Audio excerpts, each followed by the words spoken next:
What's up, y'all? Welcome to the Kenny Parker Show. We do this every Friday, 8 p.m. Eastern Standard Time. What's up, y'all? Thank you for those on the check-in. I know you could be anywhere else in the summertime, but you're here on a Friday night. So big up, family. And Spook Round 4Q, you are once again first in the building. As usual, PSA, if you're not a jive turkey, and I hope you're not, then buy the epic true story. My brother's name is Kenny. The link is in the description below, and help the algorithm assault that like button and stop fronting, please. Thank you for the public service announcement. ACAB, what's up? Gregory Nettis, what up? John Walker, what up? Anthony James, uh, what up? Let's see. Bruce Kennedy. Question. What up, KP? Did you see the series about hip hop produced by LL and Peyton Manning? No, I did not. I saw the commercial, what you call that, previews, but I have not watched it yet. They show footage of my old building. For those that don't know, my family grew up in the next building over from Kool Herc. Let's see. Dan Marasuti, what up from Canada? Yeah, I saw this. R.I.P. Chuck Mangione. Every week, it's something about, our heroes from our childhood are passing. I mean, I believe he was 84, so he got a lot of years off. Rest in peace to his family.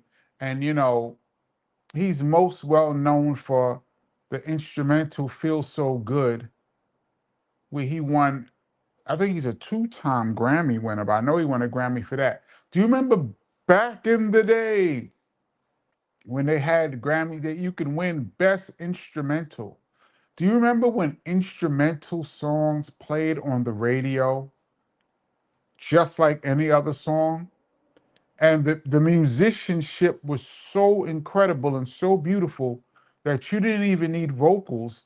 Just the way they played the instruments told a whole story, and you sat there and listened to a whole song of just instrumentation, and it was hits, sold millions of copies. Chuck Mangione has one, Feel So Good, with that trumpet. I'm a big up Herb Albert, Rise. Um, one of my favorites of all time, George Benson, had some great instrumentals. Um, just a great era in music. We're talking about the late 70s. Um, and just a great era of music that I think will never be duplicated. I don't think it's possible. Anything is possible. I think it's highly unlikely that we will ever see another instrumental song hit number one on the Billboard chart again. No lyrics, just music. It's possible, but probably not. Um, so big up Chuck Mangione, rest in peace to him and his family. A giant.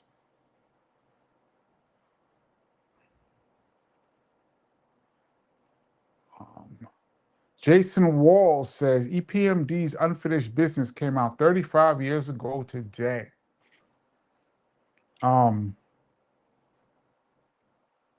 Trying to remember that's the second album? That's the album with So What You Saying on it and the Big Payback, if I recall. So What You Saying is one of my favorite records of all time. Shout out to the E Double. Shout out to Parrish Smith. Shout out to DJ Scratch. Um, Hopefully we get one of them on the channel one day. But yeah, Unfinished Business. EPMD is probably my favorite duo of all time. Well, Tribe is a trio, but they're right up there. Thank you for that one, John Walker. Um, G Doyle, what up? Half of the brothers. Um,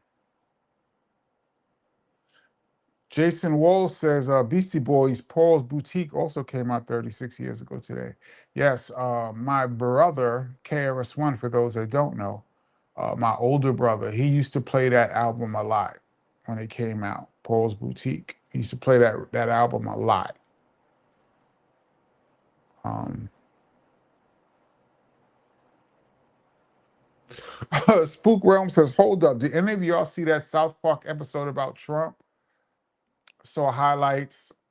Uh, if if the trend of what's going on in entertainment holds, South Park is probably going to get canceled soon. This is interesting. R.I.P. Hulk Hogan. I have mixed emotions about that. Uh, and this is my take. To me, Hulk Hogan, well, first of all, rest in peace to him, and condolences to his family. Uh, Hulk Hogan is two things to me at the same time. He is one, probably, I would say there's no argument, the most famous wrestler of all time. In the 80s, he transcended the sport of wrestling and became a A-list celebrity and an icon, one of the most recognizable sports figures in the world in the 80s into the 90s through 3 decades, 4 decades. Um, and I told the story on this channel before about how when I was in college, we were my basketball team, we were in an airport coming from a game, and we saw Hulk Hogan walking to the men's room. And one of the guys from my team chased Hulk Hogan into the bathroom stall to speak to him. And Hulk Hogan was like, yo, I'm in the bathroom. Dude wanted to talk to him that bad. Hulk Hogan was an icon in American entertainment. He is also racist to the core. I'm not going to repeat what he has said in the past on this channel about my people, but he, on multiple occasions, have said some unforgivable things about Black people. And some people say that, he had apologized and he has since found spirituality and apologized. That is fine. Anybody can apologize. Anybody can uh, strive to achieve a higher level of consciousness. That is great. That is, for me, between him and his God. For me here on earth, the things that he has said that came to light that he has said is unforgivable. So I am not one to celebrate anyone's passing. I cherish life so much that, I've seen quite a few people on social media in the past day or two celebrating this man's passing. I will never celebrate the passing of another human being. But I'm not going to lose any sleep either. Uh, Although Hulk Hogan may have apologized for the things that he said he was brought up that way. So he threw his parents under the bus, I guess. But watched his antics just a few months ago, less than a year ago, at the Republican convention. So I don't know how far he is removed from the statements that he made in the past, but from where I sit, he looked like he's not that far removed. I don't know. I don't know Hulk Hogan, but I respect him as a icon, as a businessman. He left his mark on this earth. Um, Hulk Hogan could the mere presence of Hulk Hogan could sell out an arena back in the day. So he was a giant star, and I respect that. I respect what he did, but I do not respect his stance about people that look like me. Maybe for people that look like other people, his stance is different. But for people that look like me, I don't respect his stance on that. So I'll leave it at that. Rest in peace to Hulk Hogan. And it's a loss for his family. And those of you that were wrestling fans, huge loss. Jason Wall says Phil Collins might be next. That would be terrible. I'm a huge Phil Collins fan. Love his music. Patrick Y, Peace from the Valley. R.I.P. Chuck Mangione, yes. Uh, Sweet Goldilocks, what's up? Let me try to move a little quick. Shark Bites Cuts. I don't recognize this name. What's good? Are you new to the channel? What's up? 73 Trini, what's up?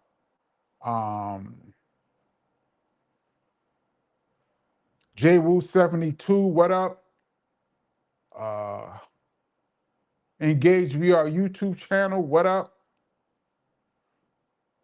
David Alston, hi Kenny. Why rappers don't put reggae tracks on their albums anymore? Back in the days, all rappers had one.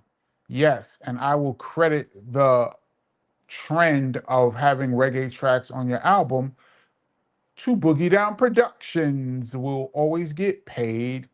I will give Boogie Down Productions the credit as being the trendsetters of that style.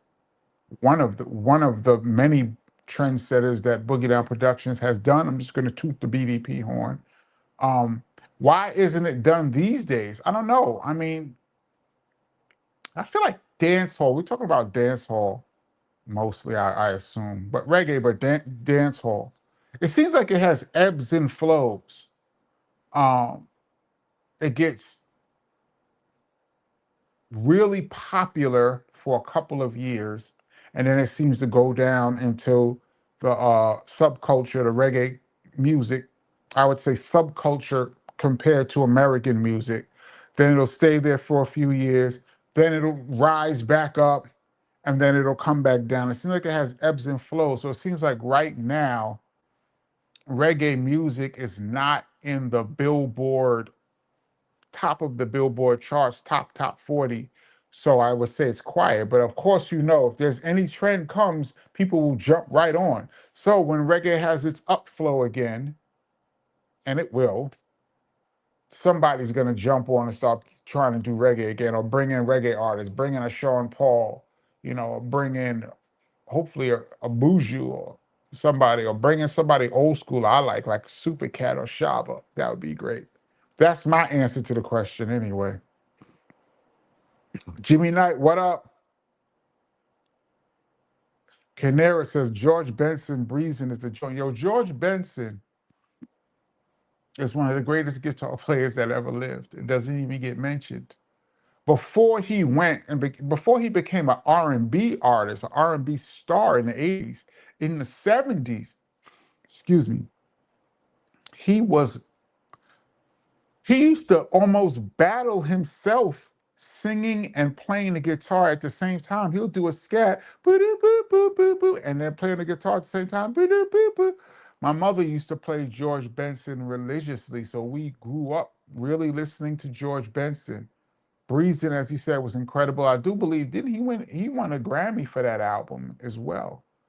Uh, I listen to On Broadway by George Benson at least once a week. That's a very inspirational song for me. All right, don't forget Ralph McDaniel's Jam on the Groove, one of the first breakbeats. Yes, I mean back in the day, there was a few Um, that was, I think, a whole category in the Grammys, best instrumental. I don't know if it still is. Um, and I'm gonna say hip hop. I'm gonna shout out the late great 45 King, who did the 900 number, guaranteed to crush a party. And this is before DJ Cool jumped on it, before Ed Lover was dancing to it. Just in like 89, 89, 90, 90 on, you throwing that boom, da, da, da, da, da, da, da, and the party was rocking just like it was any other hit record. And that was an instrumental. So hip hop has had at least one instrumental hit.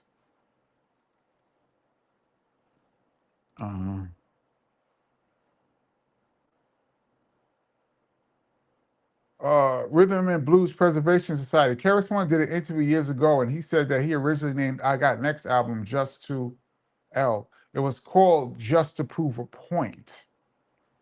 And I keep saying I'm going to do the breakdown of Step Into a World because that is very instrumental in the whole story. The song Step Into a World, my recollection of it. And I keep saying I'm going to do it, and I haven't done it. How about I do it this week?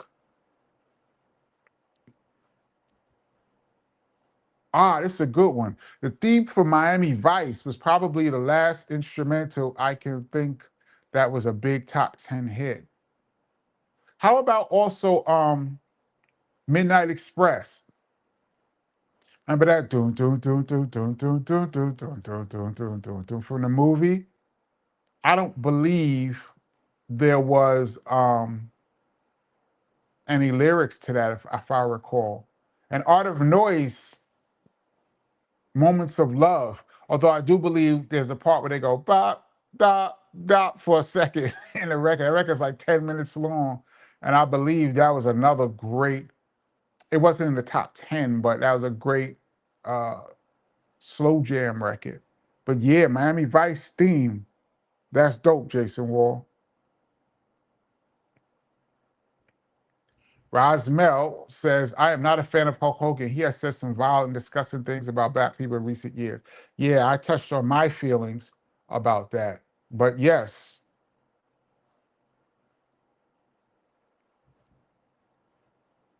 Jimmy Knight says $4 super sticker. I haven't seen it, but thank you so much. It didn't come on my screen, but thank you so much. I really appreciate your contribution to the channel. Thank you. Um, MMA, what up? Says, good call, Jason Wall. How about the Hill Street Blues theme? Yeah, I'd imagine TV shows had some things because the theme from Taxi was also, I don't know if that, I know that was on, shout out to Bob, the great Bob James. I know that was released commercially. I don't know if it was a hit, maybe it was a jazz hit, but Hill Street Blues, I got to go back and listen to that, see if I can remember that. That's a good one too. Uh, let's see. David also says, what up, Kenny? Do you remember Spot Bolt sneakers? Vaguely. Are those the sneakers where you could take off the lettering? It was like Velcro, I think. And why KRS One called Pumas whack? Well, it had to do with maybe it had to do with the fact that Shan wore Pumas. That was MC Shan's signature sneaker. So your whack Puma sneakers. KRS wore Nikes exclusively and Clarks, but Nikes exclusively. He said on Dope Beat on the Criminal Minded album, my name was KRS-One. I'm still kind of young. I don't wear Adidas because my name ain't Run. Got Nikes on my feet, and to be complete, I could rock an American or reggae beat. Remember that? It was dope. Um, Run did not take kindly to that either.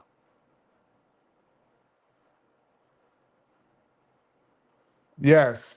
Rhythm Blues says, was I Got Next album originally called Just to Prove a Point? Yes. Chris said that in an interview to prove he could still sell albums and it went gold. Yes. There's a whole story behind that. Floetry One, what up? Peace, KP, what's good? Mayan day out of time today. Mayan day out of time. I'm not sure what that means. Uh, MMA says Cool G Rap knew about Hill Street Blues. Exactly. I got some heat in my comments section about me saying that I think Cool G Rap was regional. And um, I was not disrespecting G Rap. I would never disrespect G Rap. We were talking about, somebody made a comment that Cool G Rap didn't sell. And he didn't reach the gold level status that his counterparts did. And the question was why. We were talking about this on Tuesday. And I was saying, for some reason, it seemed like Cool G Rap was not big all across the country. And I think it's because he didn't have a big commercial single, possibly. And I said, I think Cool G Rap was regional. He was big in certain places, but not the whole country. In order to sell numbers, you got to be big from coast to coast. That was my argument. And I got some heat in the comment section about it, but it's all good. Unfinished Business was EPMD's third album.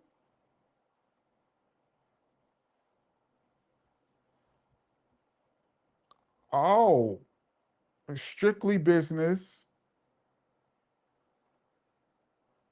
Unfinished Business, Business as Usual. I thought Business as Usual was the third. I could be wrong. Tori D said, "What's up? Rough week. Glad to be here with y'all." Yeah, I understand having rough weeks. Sometimes I have a rough week. Y'all would never know when I'm on here because, like, we give each other energy. Thank you so much for being here. Uh, you will get past this week. Um, the fact that you're here now means that you survived the week. I don't know what happened during the week, uh, but I know you will get past this, and we're with you, man. Appreciate you being here.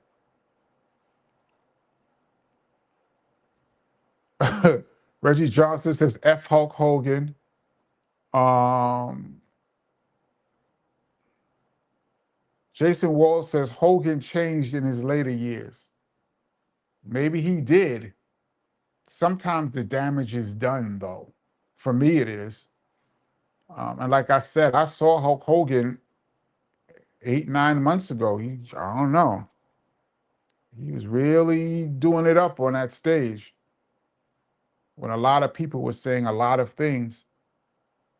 He was right there.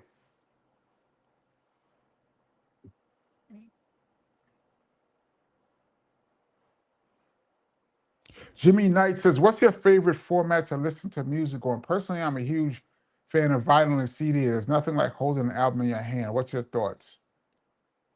Um,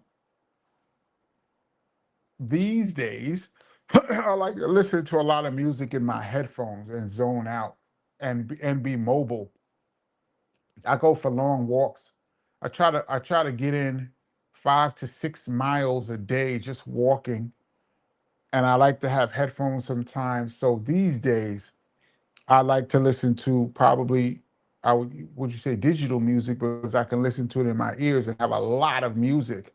But I understand completely holding the vinyl in your hand. I would say vinyl was my number one for most of my life up until recent years. Um,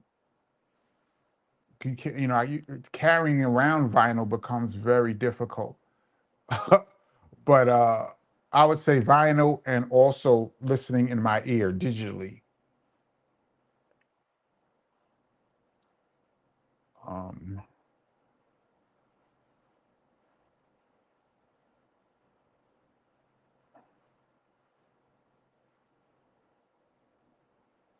Paul D says, "Nah, Unfinished Business was the second album." That's what I thought.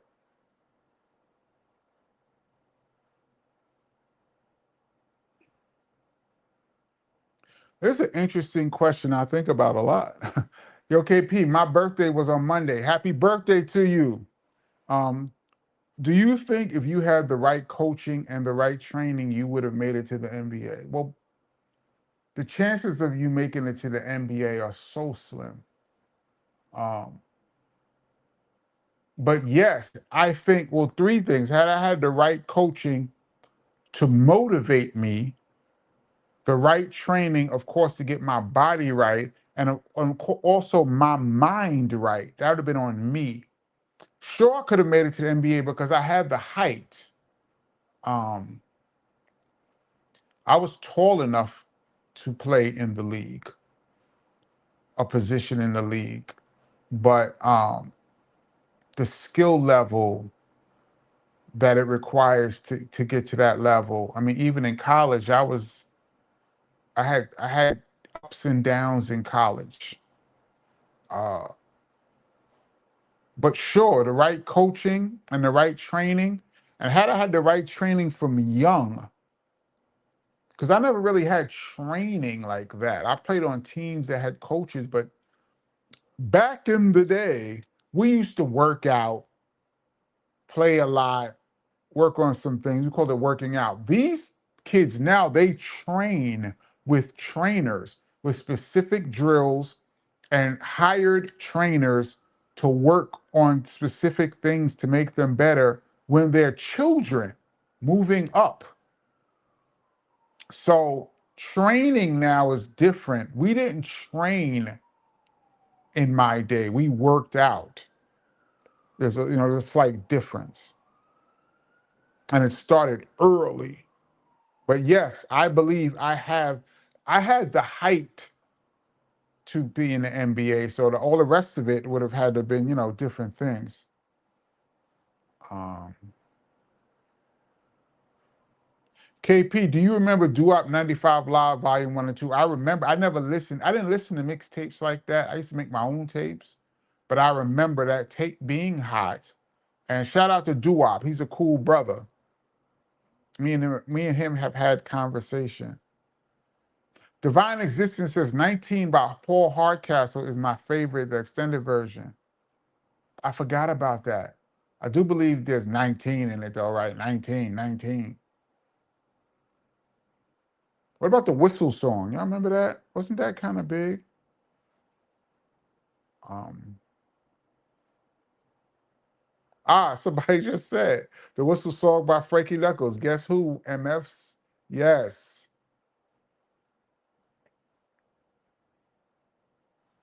Um, I don't recognize this name. The Sticky Label. What's up? Peace, DJ Kenny P in the chat. What up, man? Uh, let's see. Canera says dope hip hop instrumentals, 900 number, of course, being possibly, that's in my top five, possibly greatest beats of all time. That's right up there to me as one of the greatest beats of all time because it didn't even have words. And not only was it as big as any song out, but it was big for years.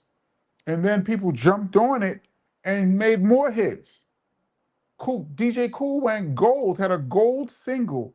Let Me Clear My Throat with the 900 number almost a decade, not half a decade after the song came out. Beatbox, Art of Noise. Well, they do say ba ba ba ba ba ba ba ba. They didn't really sing. There's vocals in, but we're gonna say that's more like scat. And yeah, I'm gonna go. Art of Noise was ridiculous. Ba ba ba ba ba ba ba ba ba ba. They took, yeah, because there's some little words in there thrown in there, but we could call it an instrumental. 2, 3, break by the Boogie Boy. Din-din-din-din. Woo! Remember we used to cut that up? Din-din-din-din. Woo! Din-din-din-din. Woo! Grandmaster Flash on the Wheels of Steel. But there's a lot of talking in that. There's overdubs by Melly Mel and all of them. Hot Music by Soho. Um, Hot Music. Well, there's words, but not, I mean, I guess there's minimal words. And I'm gonna shout out pal Joey. Of course, those that watch this channel a lot are aware that Hot Music by Soho is the artist Pal Joey, is also the producer of Love's Gonna Get You by BDP and Duck Down and 13 and Good, and I think Questions and Answers on the Sex and Violence album. So Soho is Pal Joey, who produced Hot Music, and there's a Hot Music version with KRS rapping on it when it came out in 19. When did that came out? Like 90, 1990. KRS had that. I remember them being in the studio, and Pal Joey pulled out the original SP 1200 disc to Hot Music, and they had it at Power Play, and KRS was rapping on it. Never came out, but um, I remember that. And Gaga by Kizo Kane. That's a dope instrumental. I played that in parties and got a great response. No words. Um, Jason Wall says, I mean, Hogan changed for the worse. Yeah, you said Hogan changed for the worse. I mean, it's a matter of opinion. Some people might say he changed for the better. Everyone has the right to their own opinion. Even Hulk Hogan has the right to his opinion, and he said what he said with authority. Now, you have to deal with the consequences. You disrespected tens of millions of people, but hey, stick to your guns, man. Ah, where you been, my brother? Takashi Mandela, I haven't seen you in a while. DJ Kenny Parker, peace, my brother. Rolling a J for you. Ha, thank you so much. Hey, have you ever did any house sets? Wondering if you were into house. I've done short house sets. I was not into house when house was out, like in the 90s, like that. We say that's the golden era, early 90s, late 80s, early 90s. I was not into house, but I got into those older songs later on. So I don't really know a lot of house, but I know like the classics. I could play the classics. So yes, I have done house sets. Um, but I have done house sets, quite a few house sets actually. I have some house records on 45 that I play in my parties when I do 45s. Um, I remember going to, there was a club called Nell's, a very popular house party called Nell's. And I went there one time with D Nice. This had to be 90 or 91. Me and D Nice strolled into Nell's, and Karen Parsons from the Fresh Prince of Bel-Air was there. I remember she was there. I was like, wow, there's Karen Parsons. Um, and we walked in there, we stayed like 5 minutes. They was playing house music. We stepped right off. Like, nah, we want some hip hop, and we just left. We was in there literally 5 minutes, and me and D Nice was out. I remember that. But to answer your question, I have played house sets, old school house sets. David, also, you got some good questions. Kenny, KRS-One and Young MC did a track together on A Silent Assassin by Sly and Robbie. Wow, you dug that out. I didn't even realize. I forgot all about that. Have they done anything else together? Not that I know of, although we were on tour with Young MC around that time. So that's probably why the collab happened. Um, BDP and Young MC went on a tour in 1990. He was mad cool. I haven't seen Young MC probably since then. You're talking 35 years, but he was a cool brother. I always big up Young MC. He was mad cool. Um,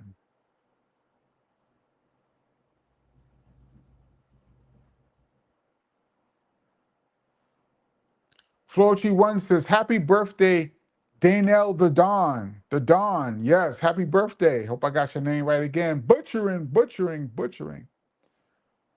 CMC's Technique in Class, thank you so much for your contribution to the channel.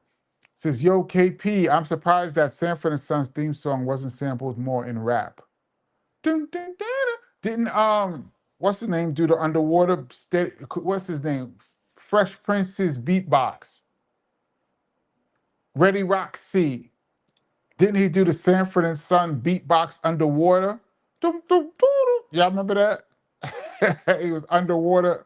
He was doing Sanford and Son, and then I think Fresh Prince said, "Well, do it underwater." Then he went underwater and did it.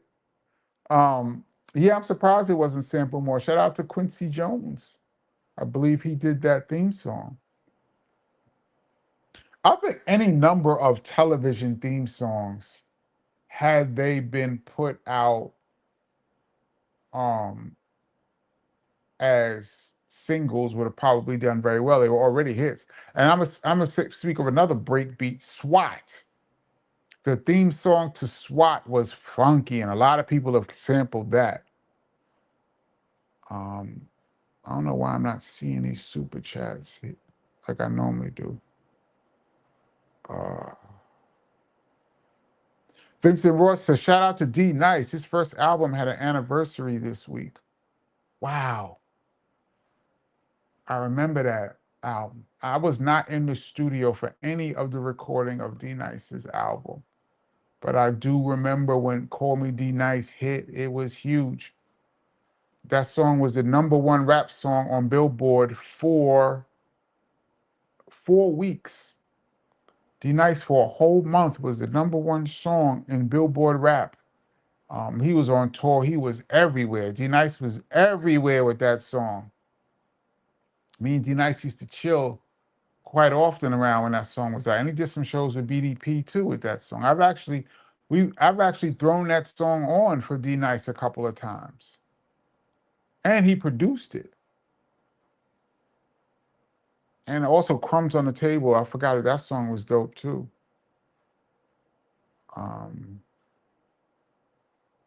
Markeith Bankroll says, did Shelton Jones make it to the league? Wasn't he on San Antonio for a second? The Amityville Horror. Wasn't he on San Antonio Spurs for a second? I remember seeing him, I think. Jason Wall says, Fresh Prince beatbox is set for the song. Yeah. Yep.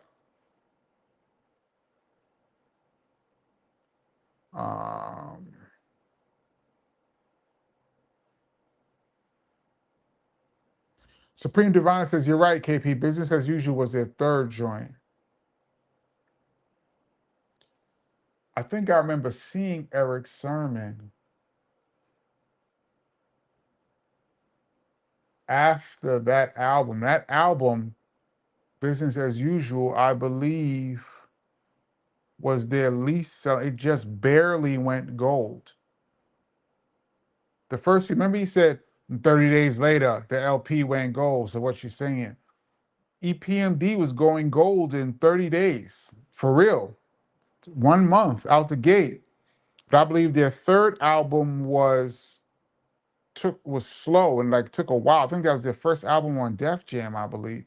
And it just squeaked over the gold hump, because I remember I saw Eric Sermon in a party and he said to me, because I was like, congratulations on your album. I loved, and he was like, his list, it barely went gold. He said, but my next album's gonna be funky.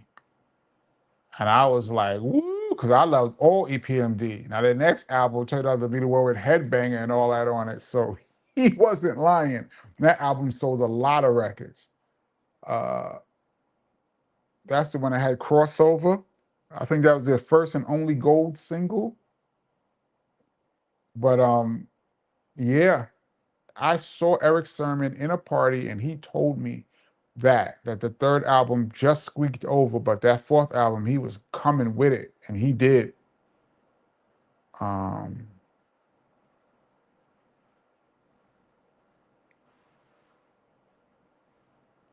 John Walker says, Paul Hardcastle, Rainforest. That was a big, I wonder what that did on the charts. That was a big record, though, big instrumental.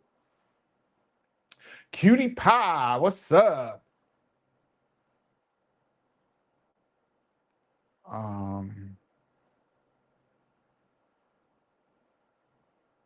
Patrick Wise says, KP would be a small forward or two guard in the NBA 6'6". Yes. Yes, dependence. I mean, this would have been back in the 80s. early '90s, so I would have. I was 6'6". I could have maybe been not. I would have had to have been explosive. 6'6", even at the small forward position. Dr. J was 6'6", but look at that. He was the doctor. He was taking off from the free throw line. I probably would have been like a two guard.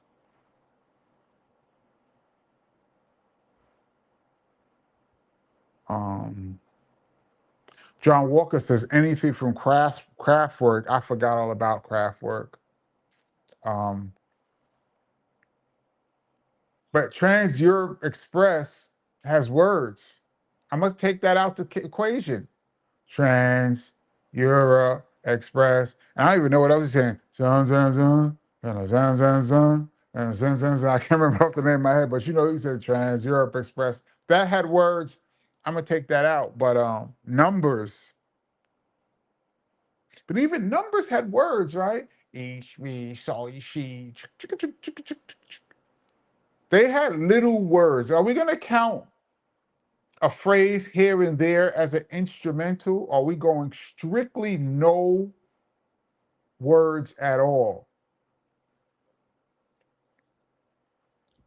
Tori D says Two Live Crew had an instrumental called The Caper. It used to get run on 102 Jams.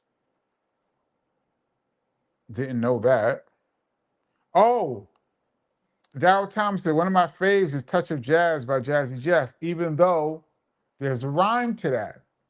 And you know, it's funny. I've listened to I've played the instrumental at parties before, like opening up, and I like just get on.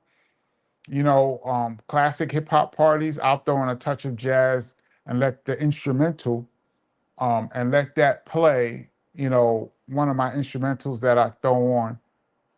But he raps on that. Big up to the Fresh Prince, man. Fresh Prince had some joints. This is a good question. Patrick White, Float You One, how are you feeling on the road to recovery? Yes, it's been like, what, 3 weeks, 4 weeks? Give us an update. Thank you, Patrick Y. Herbie Hancock. Herbie Hancock had great, well, that was back in the day when there was jazz albums or just instrumentals, but I don't know how many of them was hits, but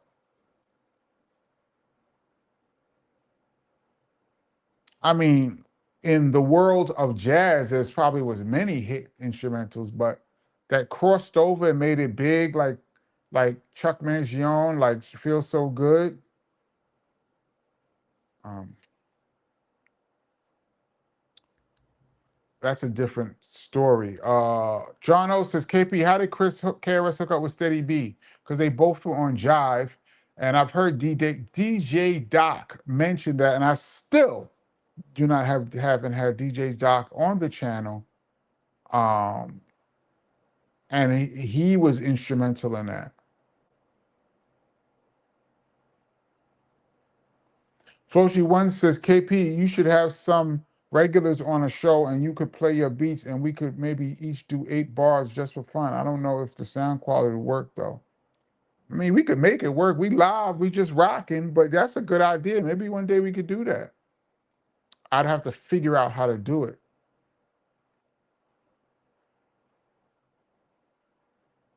David Olson says, what up, Kenny? I heard Tresh Little Brother was part of the Rotten Rascals. What happened to them? They was dope. I believe his name was Fame. Probably just one of those groups in the 90s that got lost in the shuffle. There's a lot of groups in the 90s. Because they was dope on that Jeanne record. I used to see the lead rapper, I don't know his name, the lead rapper in Rotten Rascals. I used to see him in the party all the time. He was right there with the, hey, once again, this song, Jeanne, blow the horn. He was big in that song, but I guess they never had a big record on their own, and just fell through the wayside. There's a lot of dope MCs who never had a hit, and because of that, um, because of that, they never had their moment. Just because you're a dope MC doesn't mean you can write a hit record. and you can write a hit record and not be a dope MC. No, I mean I say that because if you could write a hit record, I think you're dope. But you could be a not as good as a others MC, but write a hit record and be remembered more than great MCs who didn't write a hit record. Cutie Pie 509 says, KP, how do you manage to remember all this amazing info? LOL. I don't know. There's a lot of stuff I don't remember. I don't know, but people are asking me questions about things like old school basketball and old school hip hop and music. These are things that I love. So um, I definitely have some memory of it. Uh, I don't know the answer to that question. Think so. Tori D says, "What's the name of the track Doom Dada instrumental from Breaking?" Are you talking about Doom Dada, Doom Doom Doom, Doom Dada? Is that was an instrumental though? I'm not sure what you mean by that.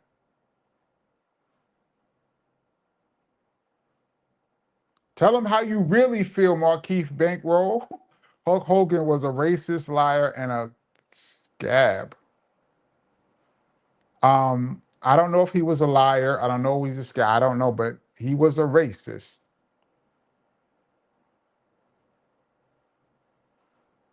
And that should not overshadow his incredible historic career. But for me, it does.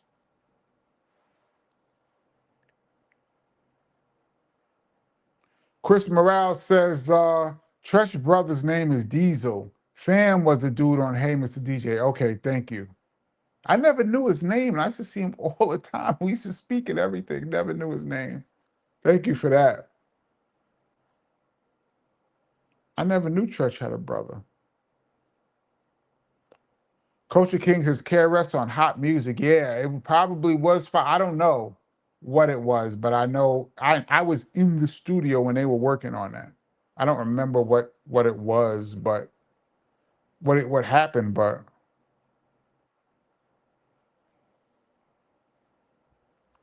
John O says, KP, who's the most beautiful female celebrity you met in person? Well, beautiful is relative. So who's beautiful to one person is not beautiful to another.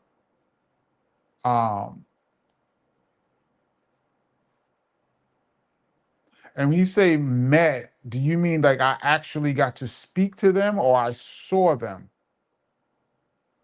I'm gonna go with people who like made it to like a People Magazine's 100 most beautiful people type thing. I, of course, am cool with Lauryn Hill. That's the homie. I believe she was on one of these most beautiful lists. I think Queen Latifah was on one of these most beautiful lists. Those are the homies. I've been in the presence of Beyonce, never met her, but I stood there near her. Um, Alicia Keys, I've met. I met Alicia Keys when she was 15. Beautiful, beautiful woman. I'm trying to think. I was standing next to Kim Kardashian. Didn't meet her, but we were right there. I could have said, "Hey, how you doing?" But I didn't. There's security all around her. They might have thrown me to the ground. I saw Vanessa Williams. I saw Aaliyah. These are all people I randomly bumped into, female celebrities that I think are beautiful. The question is, who's the most beautiful? I don't know who's the most beautiful. I'm just rambling off people that I have been in the presence of. But when you say met in person, I'm going to assume that means spoken to.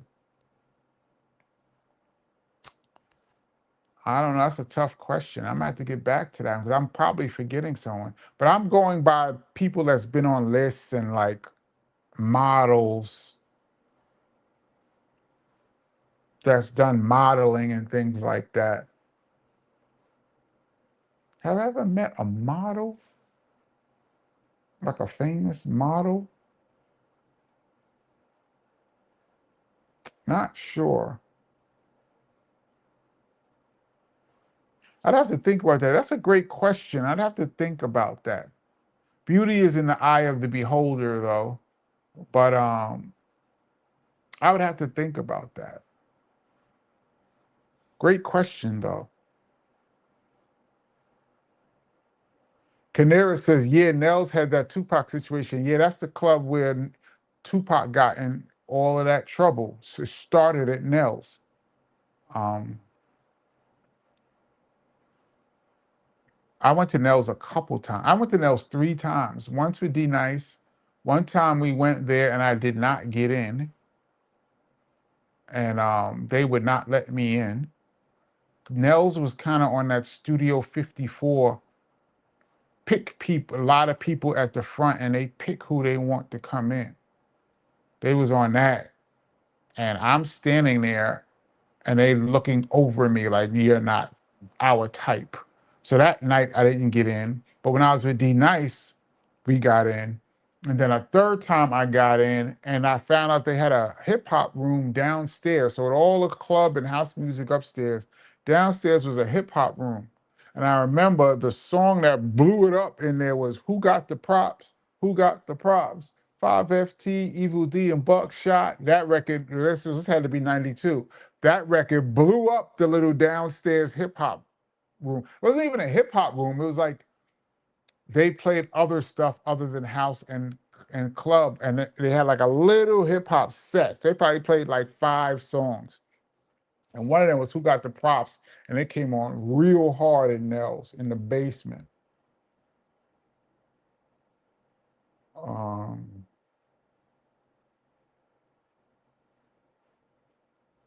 I didn't see this answer, but Patrick White says that float you one. Glad to hear you're on a positive path. Yes, a lot of it is physical, but it can get mentally draining. Continue on the path. Absolutely, float you one. We all wishing you a speedy recovery. Uh,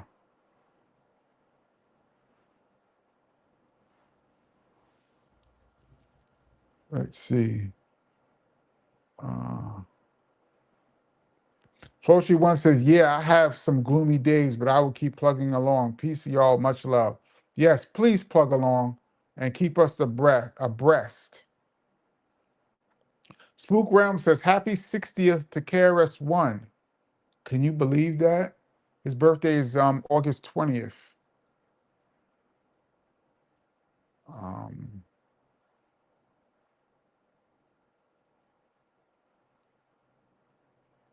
Mr. Ashley says, nice and smooth did a track. Oh yeah, ready to rise. We gotta get paid. Early to rise. Uh, was it early to rise? Ding, ding, ding. Was it early to rise? Used Sanford and Son.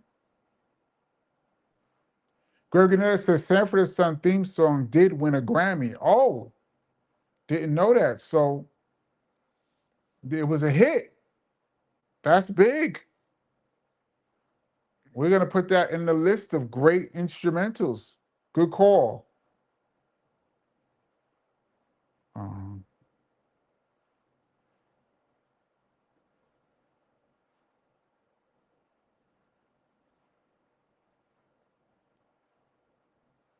um,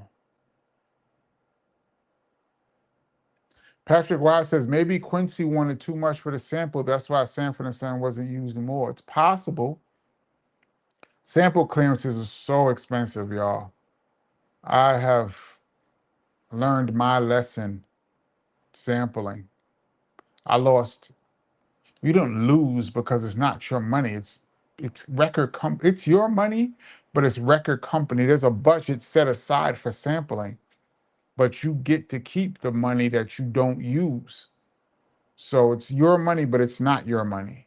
But I have lost publishing that I could have either played something over or said something over or switched it around a little bit and kept all the publishing, but I didn't because I sampled and wanted to be authentic and lost money. I would still sample in a second if it'll make you a hit. Um, and I'm behind. Let me try to. Should I just scroll down and jump a bunch of comments? Y'all have some good comments today. I don't want to skip over you guys, but I'm about 20 minutes behind what's going on.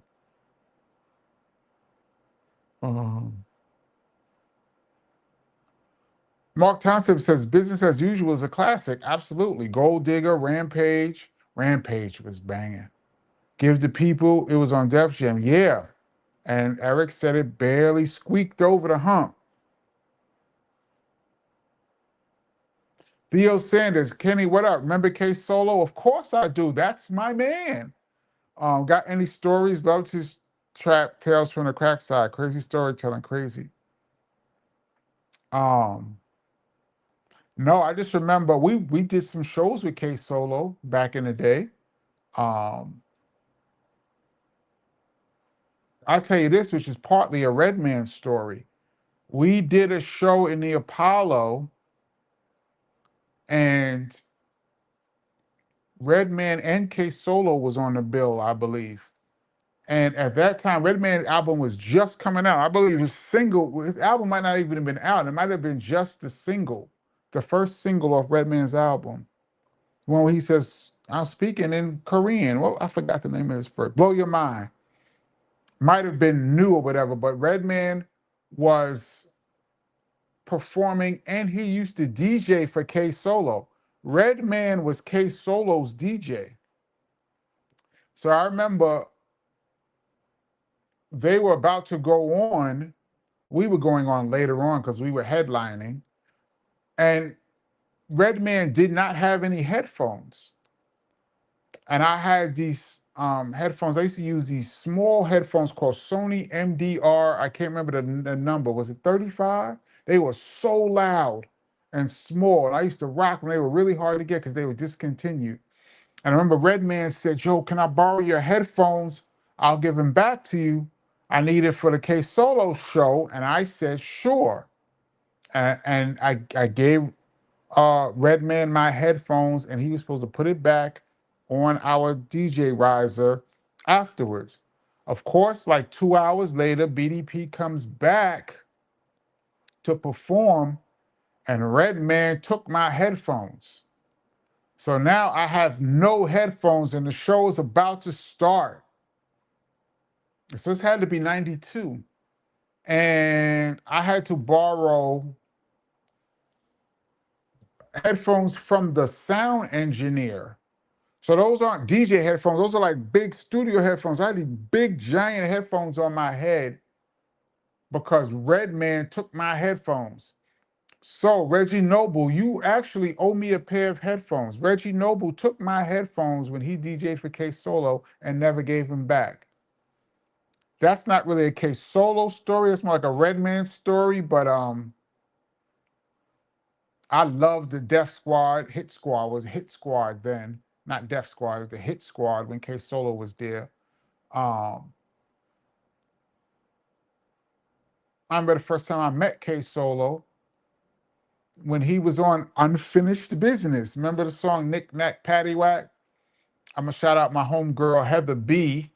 We used to listen to that album and that song all the time.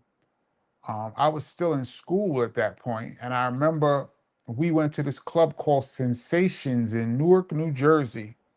Bunch of us from school went there to see MC Light performing live. MC Light, and she had this song called "Hot Damn Ho, Shut the F Up," which was banging. So we was going to see Light. We get there, they let me through the VIP, let me go into the backstage. Went backstage.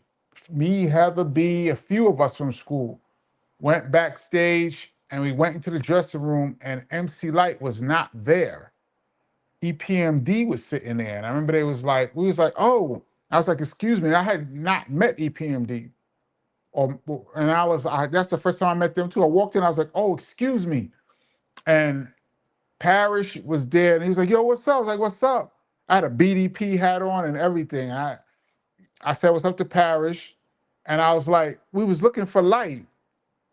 He's like, "Light's not performing tonight. We're like the fill-in." Like EPMD was like the fill-in for MC Light. And they was on fire too. And I remember Parrish introduced me to the people in the room, and he said, "This is K Solo." And I remember me and Heather was both like, "Yo, that's the guy who's from Knick Knack Paddywhack, Give a Dog a Bone." And he was spelling out his name, K to the S to the OLO. I remember we was like, yo, because when we left out the room, we was like, yo, that's the dude that says K to the S to the OLO. We was like excited because we listened to that album all the time. And I was happy to see PMD, but I was just shocked because we went to see MC Light. So that's a long-winded K Solo stories that I got. Thank you for that question. It's brought back funny memories. And with that, I'm going to jump a bunch of, I'm going to jump, oh wait, James Thomas Jr., thank you so much for your contribution to the channel. Says Shelton played in with Bark in Philly. Oh, it was Philly? I swore he was on San Antonio. He was on Philly with Charles Barkley for a second.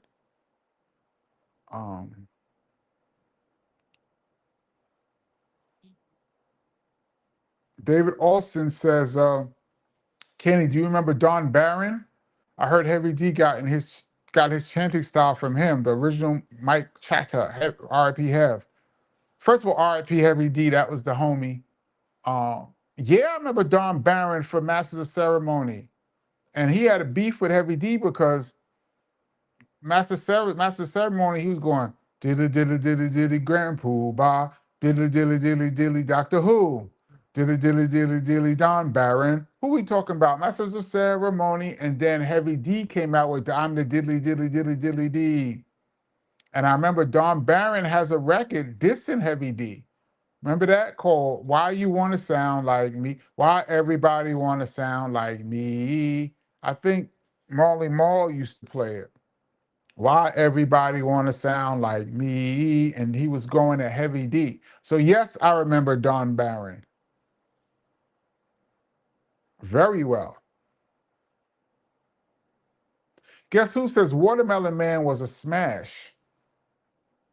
Instrumental? That's an instrumental. Was it a smash?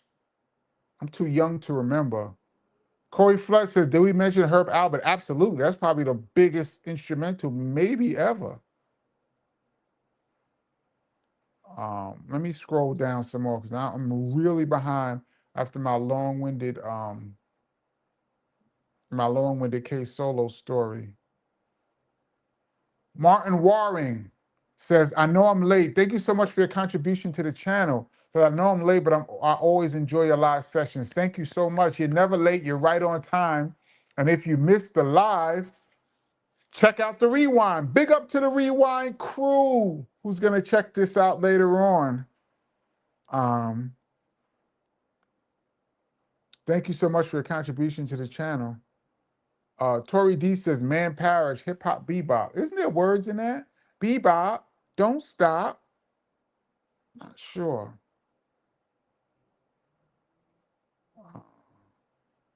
MK Ultra says, beef between E-Dub and Parish got seriously heated at one point. Yeah, they talk about it in that beef series. Yeah, that was whack for them and for hip hop. Markeith Bankroll says GoFundMe set up to help loose end singer Jane Eugene. She's facing deportation after a 26-year visa overstay. I love loose ends, and I think I don't like being political. I don't like being political. I try to stay out of the political arena on this channel from time to time, but I think the immigration stance has been very heavy-handed. But with that being said, You can't stay in a country for 26 years. Visa overstay. That's an artist like that. I mean, why didn't she reapply or try to apply for some citizenship or something? I don't understand how that happens. Not gonna understand how it happens. Um, what's the word I'm looking for? I have sympathy, empathy for her, but that's a tough 26 years overstay. So that means she never left America to do any shows. She stayed in America. She never toured or anything. Yo, if you 26 years over your visa overstay, I heard it was 19 years, but 19 or 20, whatever it is, you can't have that. I mean, Corey Flesh says, Kenny, Early to Rise samples Fat Albert. Oh, okay. Then I'm thinking of something else. Early to Rise. So then what record you did sample Sanford and Son? I'm thinking that was Sanford and Son, but no.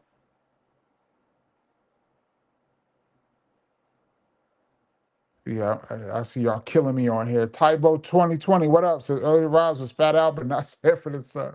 My bad. Damn. Sweet Goldilocks, what's up? Thank you so much for your contribution to the channel. Says, Kenny, be honest now. I always try to be honest on this channel. Have you ever dropped your brother's name to get something or to get in somewhere? I'm sure I have to get in somewhere, but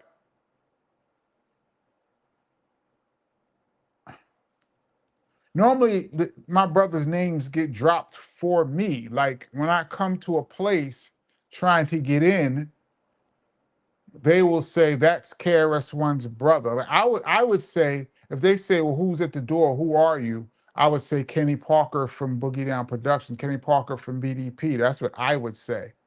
But there's plenty of times where I would come places and they would go, that's KRS-One's brother, which I am. Um, I think, it's funny, I am KRS-One's brother, but to me, that's one of dozen things I think I am. But to most people, that's the number one thing that I am, which is fine. Uh, I was KRS-One's brother for 2 decades before BDP came out. And then, but I say all that to say, I'm pretty sure to get in a club, I don't think I would say I'm KRS-One's brother. I've never said that. I would say I'm Kenny Parker from BDP, and they would probably figure it out. And to get something, I've never really, I've been fortunate. There's two things about being Kenny Parker over the years that's been really great. There's two things you could get for free being Kenny Parker. One is get into clubs free, especially in New York, but anywhere in the world. I think my record is probably a 1,502. Probably 2 times I didn't get in a club. I could probably figure on the top of my head 2 times out of like 1,500 that I did not get, they would not let me in. And one time it was because the fire department came and they wasn't letting anybody in. So I would put that on the list too. Getting in a club for free being Kenny Parker was great. I mean, in being in any rap group, going to a hip hop club, you will probably get in free. But for me, I took full advantage in the 90s, 80s and 90s. I stopped hanging out in the 2000s.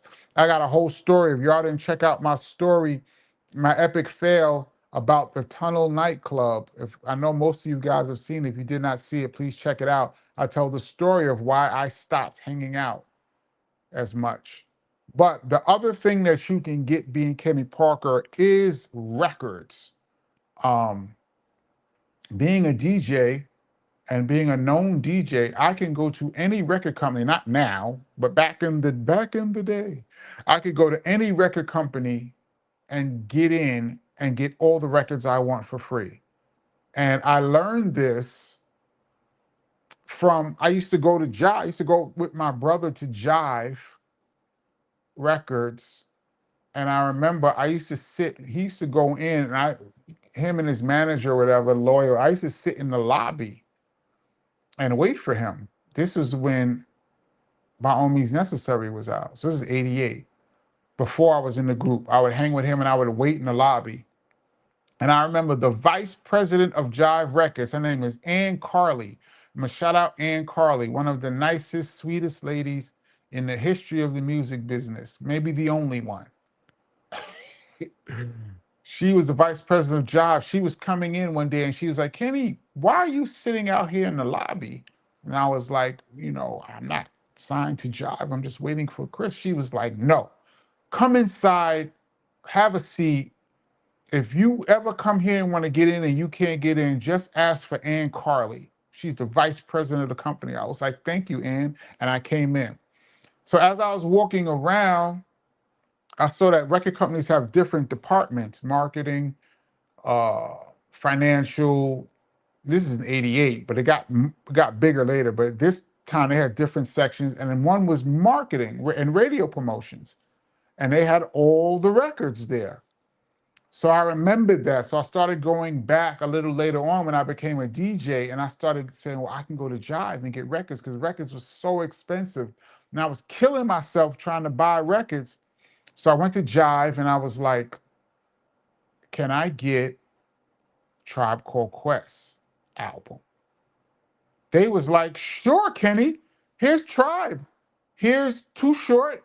Here's Fresh Prince. Here's everything. Here's your brother. I left out there with a stack of records. Oh, shit. I just dropped my microphone. Hold on a second, y'all. Let me connect this back. Sorry. I just dropped the cordless mic connected. So they was like, sure, take all the records you want. Make sure you play them at the shows. So I was like, oh, they give out records to DJs for free if you play in clubs? What? So then I started going around asking other record companies, like, hey, I'm Kenny Parker from BDP. And once I would say that, they would go, sure, come on in, and give me every record that they owned. So I started getting like, yo, I don't got to buy records no more. All I got to do is find out what label they are and just go there. So I would go to record companies. I could go to any record company in New York. And this is back when there was dozens. I could go to the Sony building, Warner Brothers building, Def Jam, any record company in the world, unannounced. I could just go there and they would say, so reception would say, who are you here to see? I would say, I'm going to the promotions department. My name is Kenny Parker from BDP. And they would say, hold on a second. They would call upstairs and immediately they'd be like, come upstairs. Here's a pass. Come upstairs. I would get T-shirts, CDs, jackets. I had a Tommy Boy jacket that got stolen from me. I probably could have got a bunch of money on eBay for it now. All kind of T-shirts, record bags, everything. I say all that to say, even then, I didn't have to drop my brother's name, but they knew who I was in the group. And being a DJ, I got literally thousands of records for free. And then I started finding out that they will mail records to your house. So you don't even have to come to the record company. So then I started just saying, put me on your mailing list. Sure. And I would get stacks of records a day. So many records that the mail people started getting mad at me because I was getting so many records that they refused to carry my records in the mail cart. They would just come with the little snips that say you have something in the mailbox or something waiting at the post office. And they would say, you go pick it up. And after a while, I would go to the post office and I would have stacks of records there. And they would start yelling at me, Kenny, you got to come here sooner than once a month. We supposed to send these records back if you don't come get them within a few days. but we know it's you, so we be holding them. Look at this stack, and the post office be screaming at me because I have stacks of records piled up. So, long story short, to answer your question, I rarely ever dropped my brother's name to get stuff because being Kenny Parker of BDP got me mostly what I needed. Whew, and that was very long-winded, and now I'm super behind. Uh, Thank you for that question, though. Um, CMC's Techniques in Class, thank you so much for your contribution once again to the channel. So speaking of EPMD's fourth album, when the Hit Squad tour hit, to hear crossover on those tall speakers was insane, along with Redman, Das EFX, K Solo was gold. Yeah, I saw them live. Well, I saw EPMD so many times. But when that album was out, the Hit Squad tour, I not only did we perform with them, but I went to see them when Headbanger was the record. I remember EPMD was doing their show, and they was throwing on hit after hit after hit. I was right in the front row, hit after hit after hit.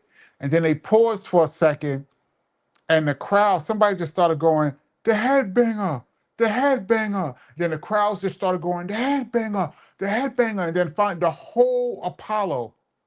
She talking Apollo was holding like 2,000, 1,500. The whole Apollo started going from top to bottom. The headbanger, the headbanger. And the PMD, I remember Parrish was like, chill, chill. We got a couple more songs to do. We're going to get to that song. Chill, chill. And everybody's just going, the headbanger. And they did like 2 more songs. And then Redman came out and said, Negroes. When that beat dropped, man, it was on in the Apollo Theater. This is when that song was at its peak. I saw all of them perform, Redman, K Solo, Eric, and Parrish. It was incredible. But yeah, crossover, all those records. That was their biggest single crossover, actually. Okay. And I'm further behind.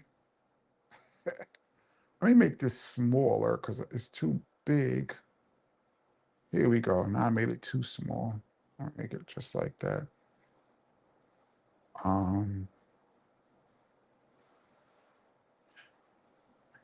And I'm seeing some sexually explicit comments on here. And I have said numerous times that I will start blocking people and no one believes me. And it's going to hurt me to block some of the regulars, but I'm going to have to do it. Please refrain from making sexual comments. Thank you. John Walker says, I thought K Solo and Redman were brothers back then. Yeah, everybody did. They used to call it. Wasn't there a song on Muddy Waters called My Brothers or Two Brothers or something?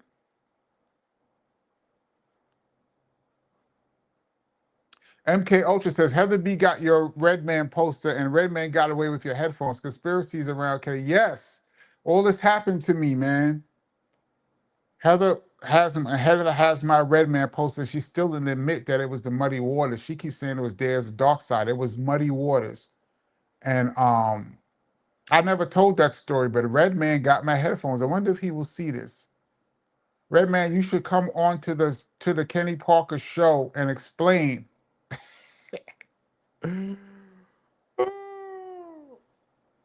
Why you did not give Kenny Parker back his headphones and I had to use Soundman's headphones. Rusty Horn said, Red must have forgot to leave your headphones as high as my guy get. Yeah, I'm pretty sure.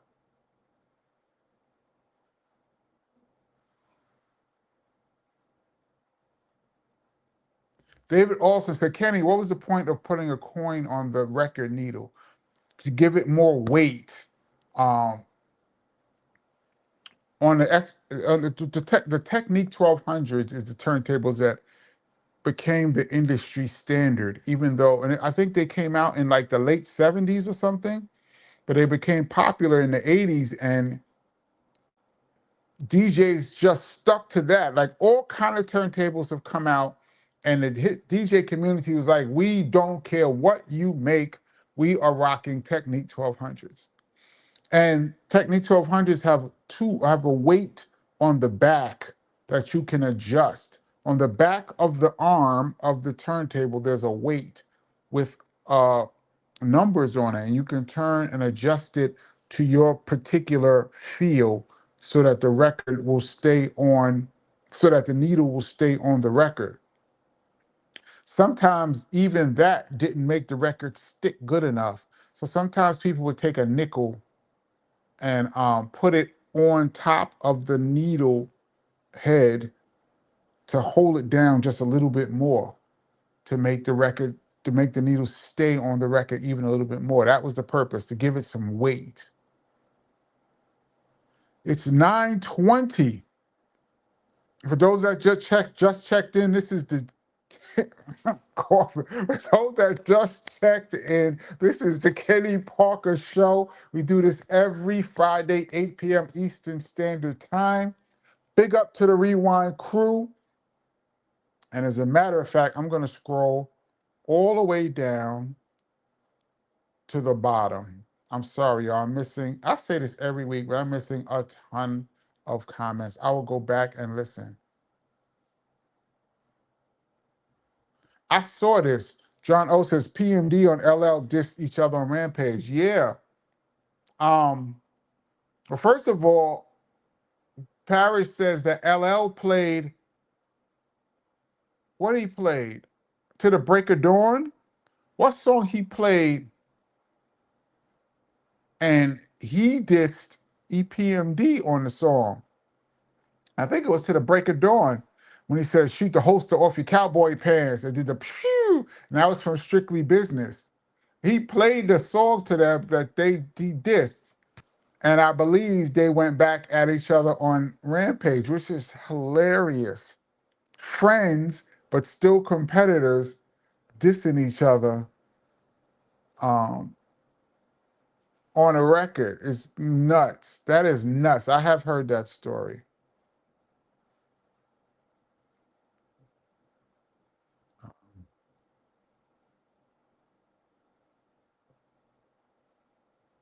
Green Talons, I think you're late. He says, yo, DJ Kenny P, your support and opinions on the passing of Malcolm Jamal Warner, Ozzy, and Hulk Hogan. Um, I just spoke about Hulk Hogan in depth about an hour ago. I think you missed it. Um, we talked about Malcolm Jamal Warner and Ozzy Osbourne last week. I went in depth too. Long story short, Malcolm Jamal Warner was a cool brother and a friend of hip hop. He will be missed. I'm going to put him in the category of hip hop. Hip hop lost a supporter, and he was a dope actor and carried himself with the class that our community needs to show the world. Ozzy, and I got some heat for this in my comments section because I said I grew up not listening to heavy metal music at all.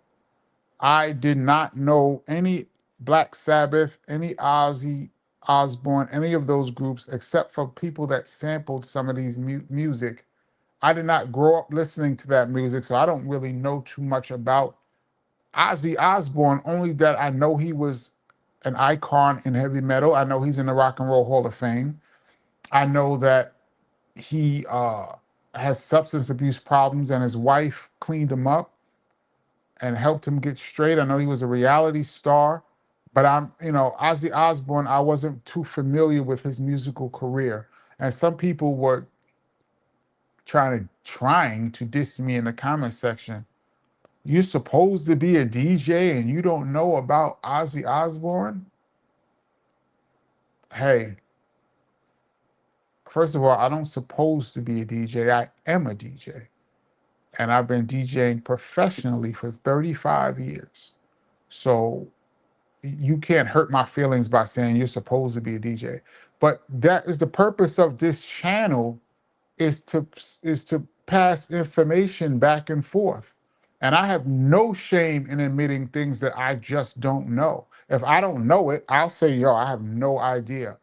And I grew up in an environment where Ozzy Osbourne and heavy metal music was not played at all. Zero in my hood. So I wasn't familiar. But rest in peace to him. And Hulk Hogan, yeah, I went into my feelings on Hulk Hogan, but rest in peace to him as well. When you get a chance, go back and check out early in this conversation. I talk about him in um in detail. Red says, DJ KP, ever had a crush on Tootie from Facts of Life? You know what's funny about that? Kim Fields is her name, right? I met, it's funny, this just ties into what we were talking about earlier. I met Kim Fields when we were shooting the video for, I believe, Duck Down. Kim Fields is Tootie, right? I believe when we were shooting the video for Duck Down, she was there. She had something to do with the production of it. Now I don't know what her relationship was with the Hughes brothers, but who directed Duck Down and 13 and Good. But when we did Duck Down, Kim Fields was there. And when I walked up, she was like, "Hey, how you doing? I loved your rhyme and self-destruction." I was like, "I am not KRS-One." And she was like, "Oh, you look just like him." Sorry. And she was cool, but she thought I was Chris, and she said she liked my rhyme and self-destruction. Um, so I actually got a chance to meet Tootie. I do believe we're talking about Kim Fields, because I'll say something, y'all jump me. But if I'm wrong, I'm wrong. I don't care if I'm wrong. That's the purpose of this channel. But yeah, I didn't have a crush on her as Tootie.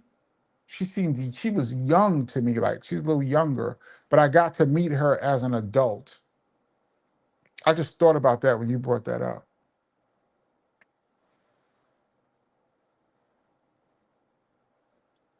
Speaking of that, do you guys remember, this is Caleb, do you guys remember Truck Turner? He was signed to Jive for a second. He did some work with BDP. Truck Turner, I saw him today. Bumped into Truck Turner. Um, we traveled, we did shows together back in the day. I saw Truck Turner today. I want to shout out my man, Truck Turner. Uh, Let me scroll down some more.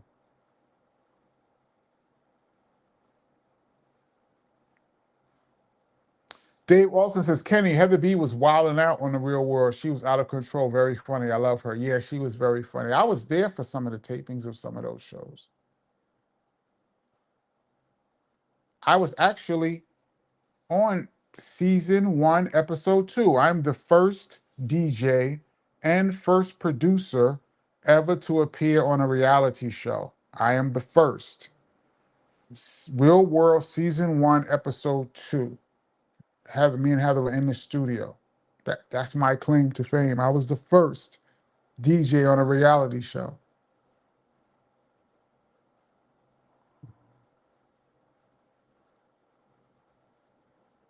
Let's see. Jason Wall says, to the break of dawn, he was dissing Ice-T. Yeah, he dissed Ice-T, he dissed Mo D, and he dissed Hammer. But I believe, what's the song where he says, shoot the holster off your cowboy pants? That was going at Eric and Parrish. I thought that was into the break of dawn. He dissed Ice-T, he dissed Kumo D, and he dissed Hammer, but he also dissed his boys for some reason. But LB taking things real personal, like how his whole thing with cannabis, how that whole thing happened. Um, Def Rocker says, you're going to need a third eye to keep up with the comments. Yeah, man. So many comments that I try to get to as many questions as I can. And once I start talking and getting long-winded on a question, um, then I fall either further, even further behind. MMA says, how about Living Color, Kenny, or Fishbone? I remember them when they were out. I remember it was a big deal that black guys were making rock, which shouldn't be a big deal, but it was. But I didn't really listen to them like that. And I was older. I was an adult when they came out. Um, but I didn't really listen. Rock, heavy metal is not really my thing.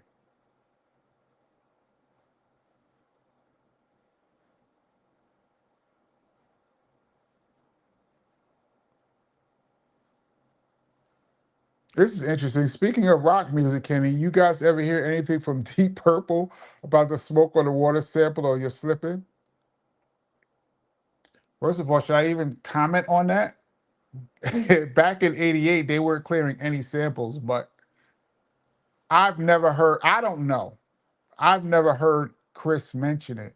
He has been sued by a couple of people for old sample clearances from decades ago, but I've never heard Deep Purple say anything about Smoke on the Water. The '80s was the Wild West of sampling. You could do just about anything till De La Soul got caught out there, then Biz, and then everything changed. Um, CMC says, love Kim Fields. Yeah, Kim Fields, that was her. She was at the Duck Down video. Def Rocker says, Chuck Mangione also passed away. Yes, we talked about him earlier. Um,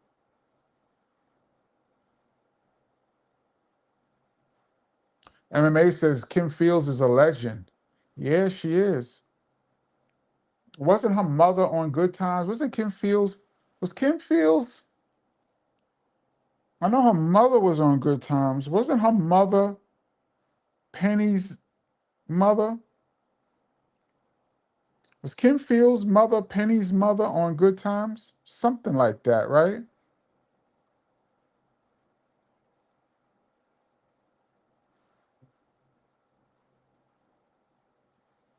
Engage VR says, Kenny, you should have rhymed on the spot. Yeah, when she said I liked your rhymes on self-destruction, I should have just started going in, right? uh, Jason Walls says Chuck Turner is the Isaac Hayes movie. Yeah, but he's a rapper too. John O says Chuck Turner is down with us. Yeah, I saw him.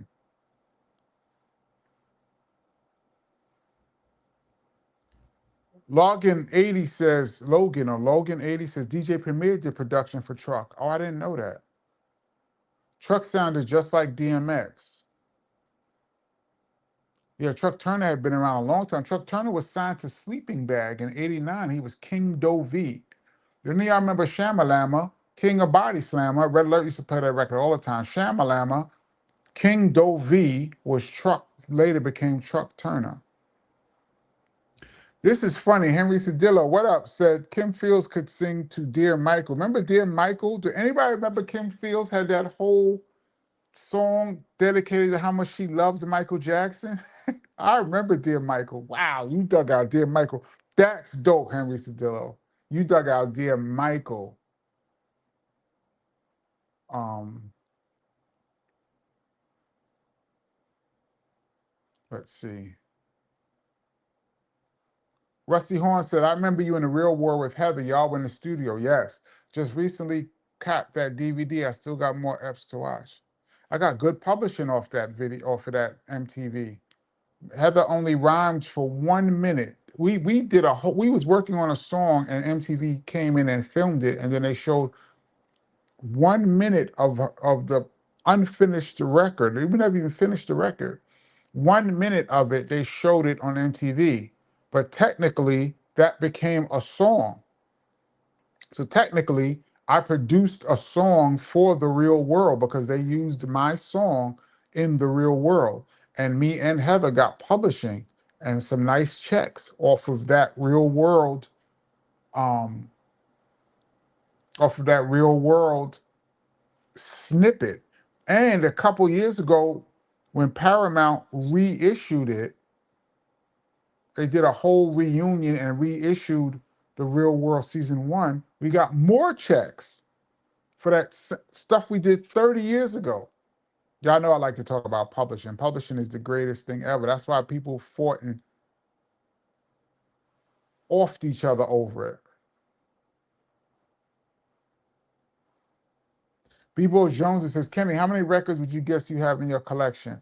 Not now, I don't have as many records. I got rid of all of my records. I only kept my choice pieces. But overall, I would say into the well over 10,000. I would say I've had thousands and thousands of records. My whole apartment was records at one point. I had no furniture, just crates, and I built shelves, and the shelves was across the whole wall, and it was like an L, and then another L, and I had all records full, and then I had more records in crates, records under the table. Ridiculous. I would say, well, 15,000 maybe at one point. David Alston says, Kenny, I saw a couple of special ed interviews. He gets really mad when he talks about his money. He's really gangster. All the artists are mad once you find out what's really going on.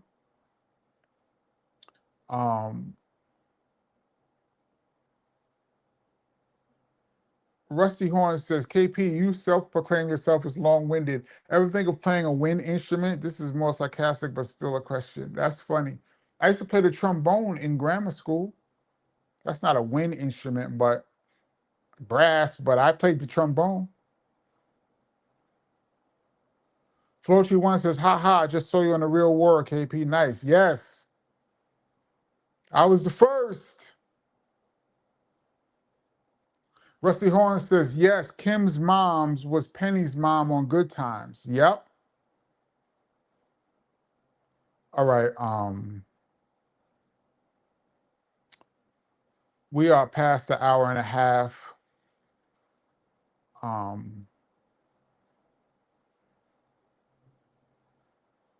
see somebody mention Regina King. Regina King was mad cool. Regina King came to a couple BDP shows back in the 90s. Regina King was in our dressing room chilling. That's 227 Regina King. Regina King was in our dressing room a couple times.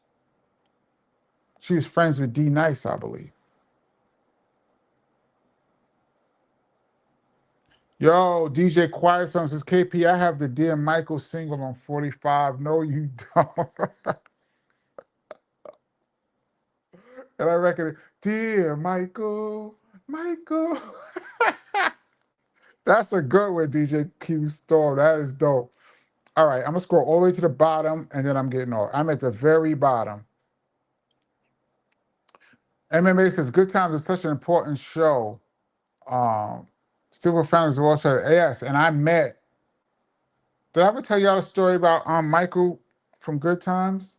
Ralph Carter. I got a couple stories with him.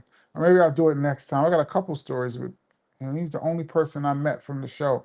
2 funny stories with him. I'm gonna do it on Tuesday. Y'all remind me to tell you the story about Michael from Good Times. There's 2 of them. This is the Kenny Parker Show.